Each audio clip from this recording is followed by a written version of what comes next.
Assalamualaikum warahmatullahi wabarakatuh. A'udzu billahi minasyaitonir rajim. Bismillahirrahmanirrahim. Asyhadu an la ilaha illallah wa asyhadu anna Muhammadar Rasulullah. Allahumma shalli ala sayyidina Muhammad wa ala ali sayyidina Muhammad. Bismillahirrahmanirrahim. Qala Allahu ta'ala wa nafa'na bi ulumihi wa amitana bi asrarihi. Melanjutkan daripada pasal yang kemarin, yang selanjutnya yaitu akan menjelaskan tentang lafaz la ilaha illallah. Faslun, adapun pasal selanjutnya wa min makna la ilaha illallah la ma'budu bihaqqin fil wujudi illallah. Dari sebagian maknanya lafaz la ilaha illallah yaitu la ma'budu, tidak ada yang wajib disembah bihaqqin dengan secara haknya, fil wujudi dengan adanya illallah itu kecuali Allah. Ini termasuk di bayan tahil jannah, menjelaskan tentang kunci surga ya. Kalimah lafaz la ilaha illallah itu terbagi 4 nama. Ada yang menyebut dengan miftahul jannah. La ilaha illallah itu kunci masuknya surga. Dan yang kedua ada yang menyebut dengan kalimat tauhid. Karena tidak ada kalimat yang sesempurna daripada kalimat la ilaha illallah. Nanti dijelaskan. Wa kalimatul ikhlas, yaitu kalimat tentang kalimat ikhlas, dan ada yang menyebut dengan kalimat najah, kalimat kunci kebahagiaan. Nanti merangkap. Makanya nanti lafaz la ilaha illallah itu kalau secara terperinci di dalam kitab Ummul Barahim, nanti kalau ada yang mau lihat referensi silakan lihat di kitab Ummul Barahim. Ummul Barahim ya, di kitab Ummul Barahim ada 7 tingkatan cara membaca lafaz la ilaha illallah. Itu kalau mau mengamalkan zikir at-taqwa. Jadi kalau mau mengamalkan kita zikir at-taqwa, tolong pelajari dulu 7 tata cara membaca lafaz la ilaha illallah. Dari pertama hurufnya, tahsinnya, madnya, artinya, maknanya, peragaannya, dan memaknai cara memasukkan pada hati. Itu nggak segampang tiba-tiba langsung kayak tiba-tiba melihat orang yang sudah bertobat ilmu, dan itu mereka udah masuk neraka. Jadi nggak pakai itu. Jadi kalau untuk memula itu tolong pelajari dulu yang normal-normal aja dulu. La ilaha illallah. Pertama pelajari dulu tajwidnya dulu, baru masuk itu. Gak usah terburu-buru. Nanti pelajari dulu artinya. La ilaha illallah, tiada Tuhan selain Allah. Pelajari dulu maknanya. La ilaha illallah. La ma'budan bihaqqin fil wujudi illallah. La yasuduna illallah. Gitu. Banyak artinya. Terus makna yang terperinci dalam huruf la ilaha illallah ay la yustagni'u ilaihi kullu ma siwa wa la mufakkira ilaihi kullu ma ada. Tiada yang dianggap yang paling kaya kecuali lafaz Allah, kecuali Allah.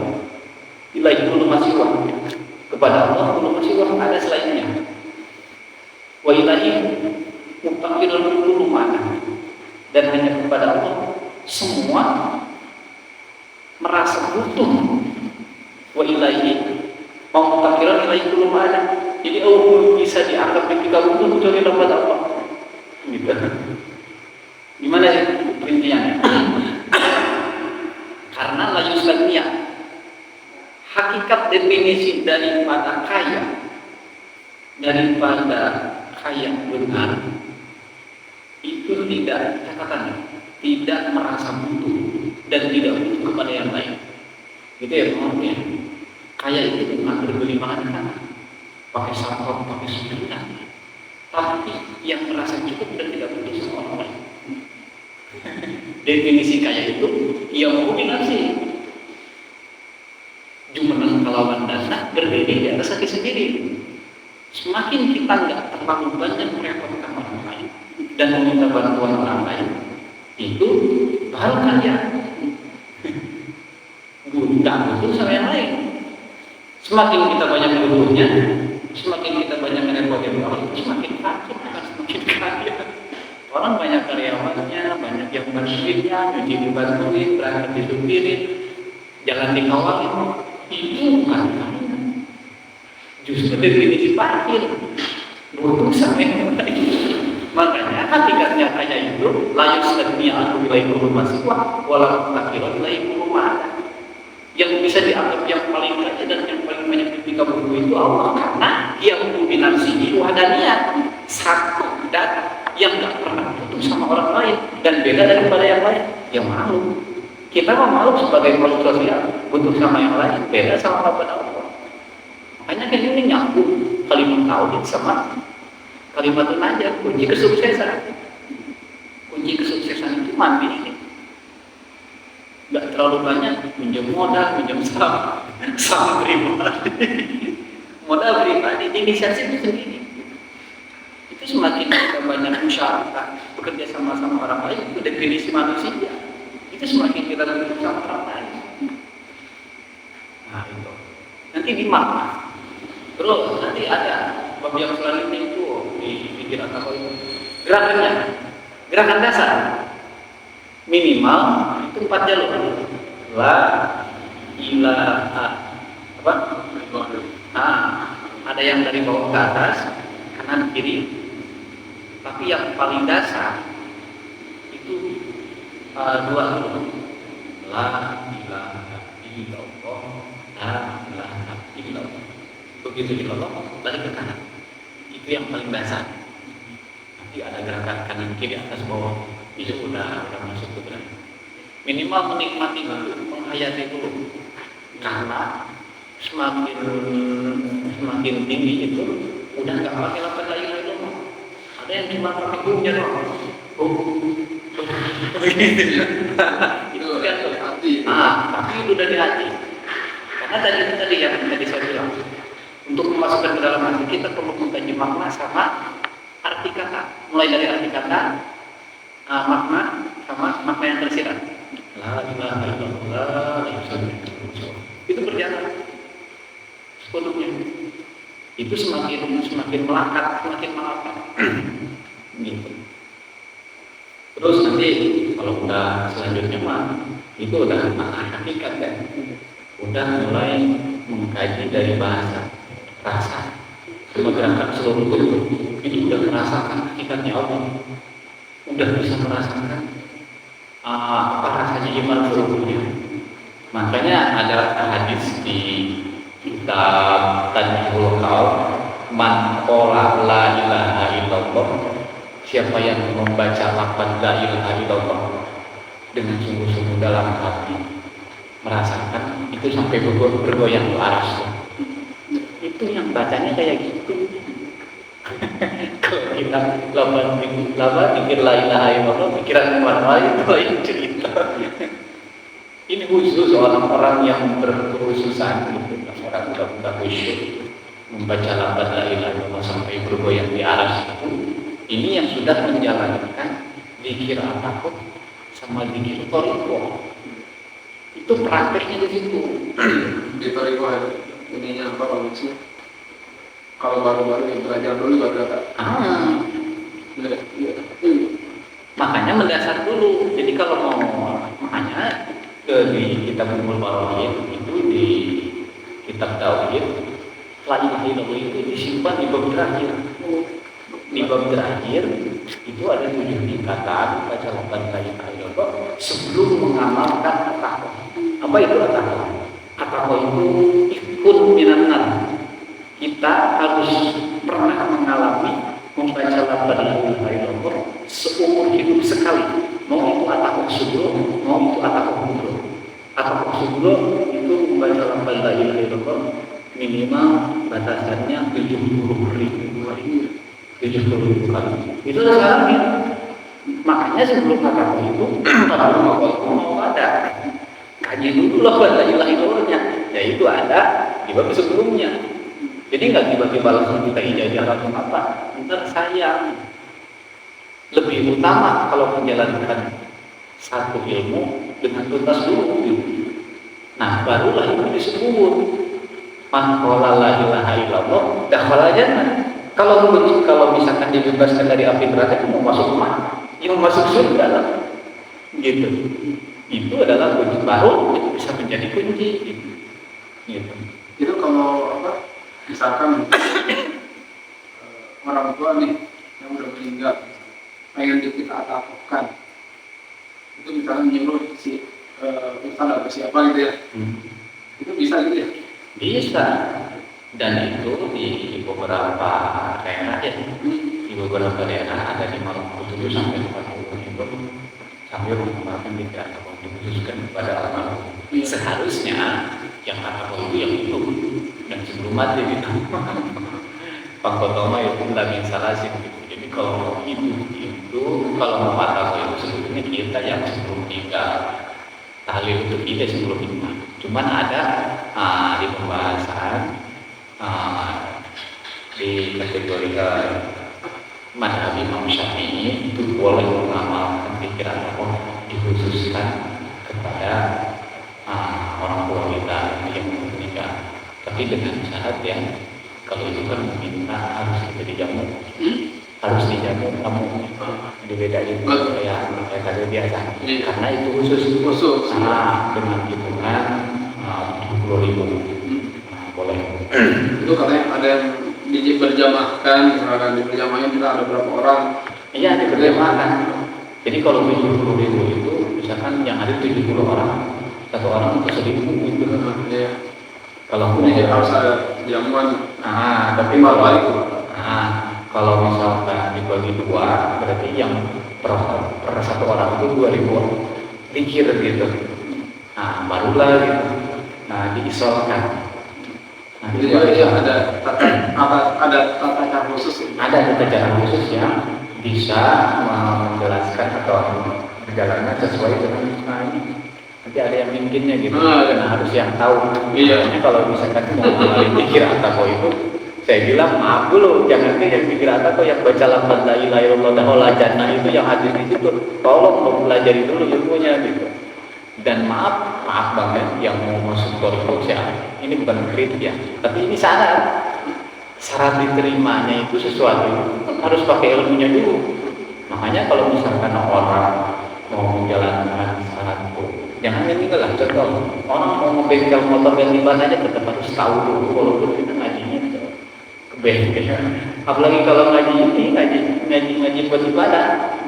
Gitu, amal baru datang baru itu kalau misalkan nggak pakai ilmu ya ditolak sama Allah, sia-sia amalnya gitu. Makanya ada di kita Tadkirah Qurtubi dan ada di kitab Tadkirul Kaul ada kaulah dicerita setan itu katanya takut sama yang tidurnya orang alim dibanding salat 1000 rakaat orang yang bodoh. Itu gimana? Naumu alim khairun min ibadati jahili. Tidurnya orang alim itu lebih ditakutkan daripada setan ketimbang sholatnya orang yang bodoh. Karena mau sholat 1000 rakaat kalau nggak wudu malah sholat. Wudunya nggak benar ya nggak sah sholatnya.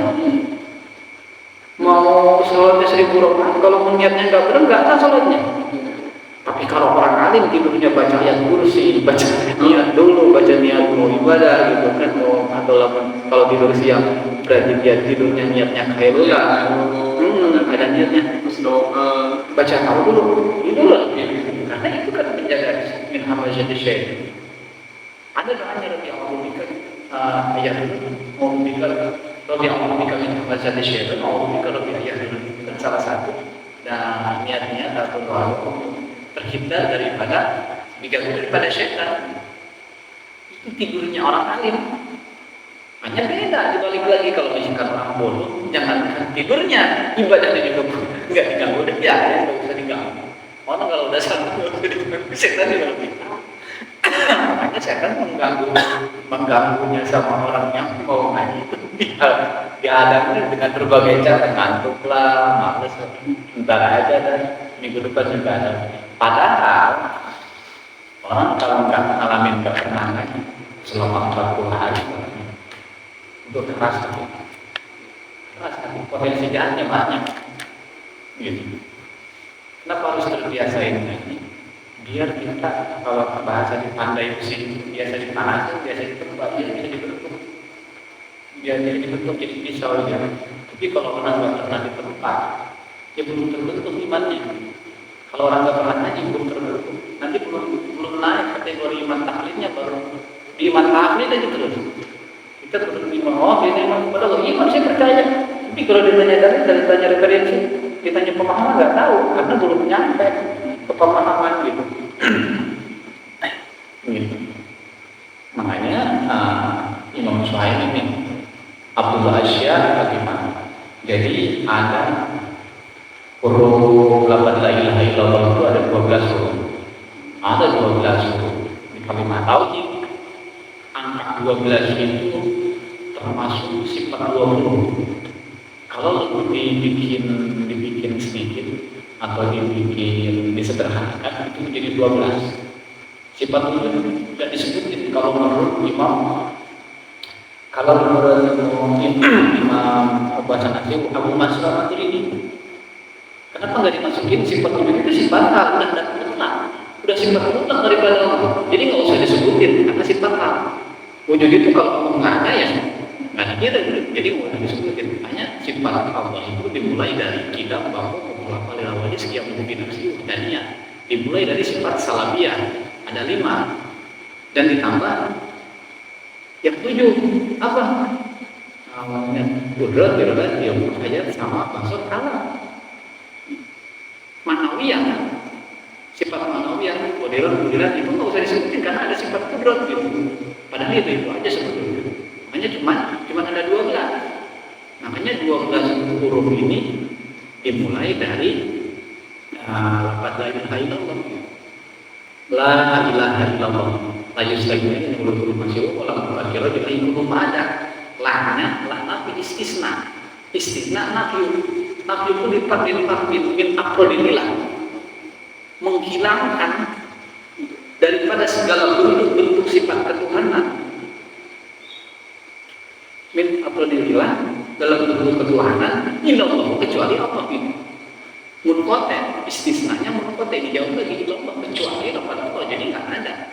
Makanya kalau kata ilah itu adalah kata yang gagah ya al-alim tapi dinafi gitu nafi kulipat ya dinafikan dikecualikan makanya habis dengan kalimat tiada Tuhan selain Allah itu udah habis mutlak karena ilah itu bisa jadi dewa ilah itu bisa jadi asnam patung berhala itu ilah mereka menganggapnya ilah tapi kalau misalkan dinafi dikecualikan dengan lafaz la ilaha illallah udah habis makanya al-ilah rabbul alamin rabbul arbab rajanya daripada rabbul alamin itu seluruh alam ya ada kecuali pada Allah ini secara makna hakikat beda makanya pembagina gitu dari lafaz la ilaha illallah itu ada 12 huruf pala jarma pala budak wa nyebut dia sanata asyar makanya mesti diwajibkan kita memahami 12 kewajiban yang dohir wasitatun batin dohirnya 6 yang batin juga 6 amal dohirah atau hal pertama dari mulai bersuci itu wajib suci. Karena syarat sah Islam itu pertama itu yang paling pertama itu nggak puasa, nggak akan tutup, nggak sholat itu. Makanya dari seluruh kitab fikih hidup semuanya kita pertama itu pasti membahas kesucian dulu, bersih dulu. Makanya wajib. Terus yang kedua sholat, zakat, puasa, berhaji dan jihad sebetulnya. Jihad itu termasuk syarat daripada Islam. Kenapa jihad tidak dimasukin ke rukun Islam?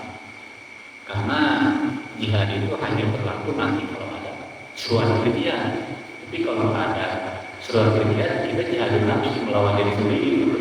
Gitu. Yang itu yang pertama. Wabal batinan atau dan yang bentuk ibadah batin itu tawakal kepada Allah. Tapi pasrah Islam itu biasa pasrah ya. Biasa diatur, jangan membangkang gitu. Semakin kita berislam, semakin kita menjiwai Islam itu semakin takut pasrah kepada Allah. Pasrah dengan aturan hukum. Kalau tawakal pasrah memasrahkan diri kepada Allah. Yang kedua kalau takwin pasrah kepada hukum, lebih ke menerima hukuman. Mau itu wajib, sunat, makruh, itu diterima. Wasobar, warido, wazahid, wataubat. Wazubud, wataubat yang terakhir taubat.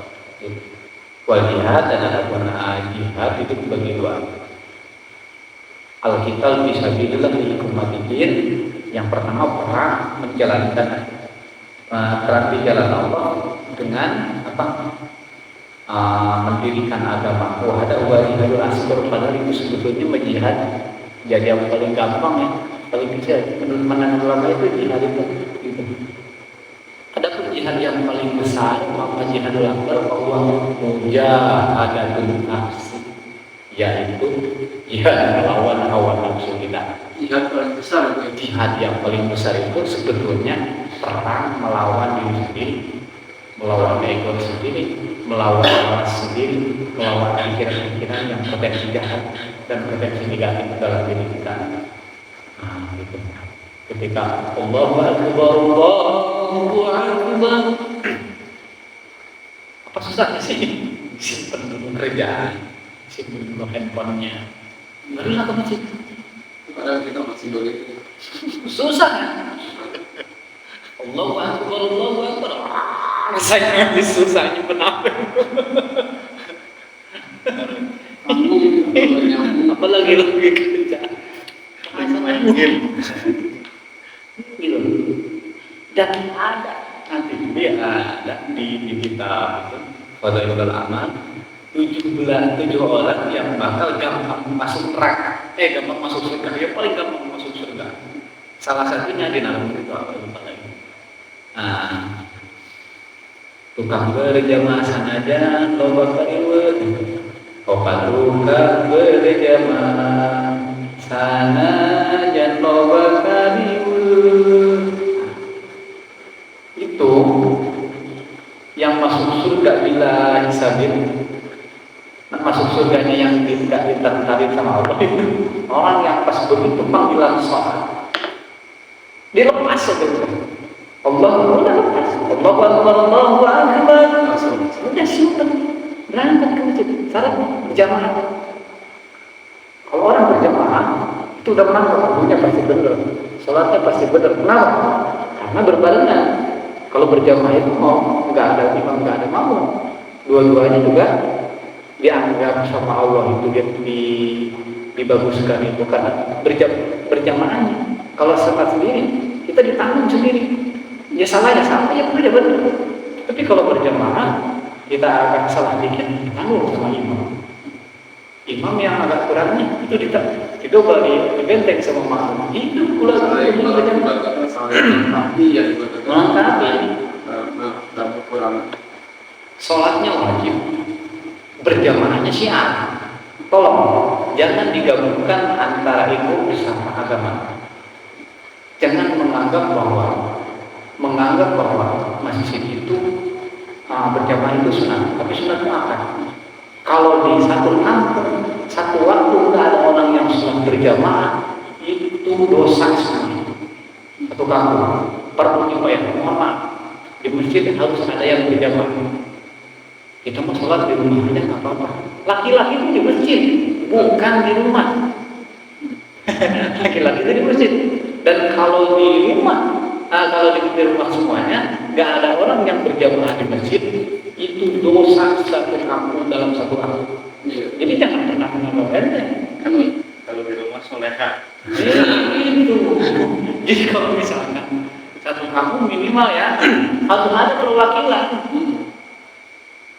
Dan anehnya, saking asingnya, saya bilang anggap asing ya, agama itu udah dianggap asing sekarang. Kenapa? Orang yang sering ke masjid dianggap alim. Oh masa orang yang sering ke masjid, yang sering berjamaah dianggap alim? Ke masjid itu bukan alim, kewajiban. Dan rajin sholat itu kewajiban, bukan alim. Alim itu definisi orang mengerti. Kalau orang rajin sholat itu kewajiban. Mau alim mau berdosa juga harus sholat semuanya. Alim itu tidak untuk orang berilmu ibadatnya. Kalau alim Bukan. iya. Itu orang ngejeknya ini orang alim boleh. Orang alim boleh terima di mana? Kamu yang gak alim. Ini saking apa? Saking asingnya agama. Di akhir zaman itu orang yang sholat ke masjid tapi tidak begitu dianggap alim. Itu bukan alim. Sholat itu kewajiban. Mau kamu dosa seberat apapun, mau kamu banyak pekerjaan sehebat apapun, sholat itu. Gitu. Jadi nggak kemana-mana. Masya Allah. Itu ya. Nah, untuk pesan sekarang itu tadi menjelaskan maknanya lafaz la ilaha illallah. Jadi definisi yang tepat itu sebetulnya makna lafaz la ilaha illallah, kunci daripada kunci surga itu kalimat tauhid. Kalimat tauhid. Saya bilang kemarin di pengajian kemarin Ibnu Arabi itu menganggap ragu imannya seseorang itu kalau dulu imannya masih iman tauhid. Kita masih menerima turut mending dituduh omongan kolot. Cukup iman tauhid di akhirnya tapi cukup bisa disebutkan masuk surga selamat iman teh lamun orang pernah halaman kajian minimal gurunya dalil akal dan dalil nafri. Namun ditanya teh mah di mana ayat Allah? Nah, di mana ayat rahmatnya ayat Allah? Karena mungkin ayat sakami alam minimal belum bisa ngajawab segitu itu aja. Kamu udah bisa ngajawab, diragukan iman. Jeung lamun jelema atau pernah buka di mana bedana jeung aja. Gitu. Baik ya. Ada yang bisa dipertanyakan kan? Cukup ya, cukup ya. Itu ini penjelasannya sekarang lafaz la ilaha illallah aja. Nah, selanjutnya besok mulai masuk ke bab bersuci ya. Bab bersuci. Cukupkan sekian, kurang lebihnya mohon maaf. Wabillahi taufiq wal hidayah. Wassalamualaikum warahmatullahi wabarakatuh.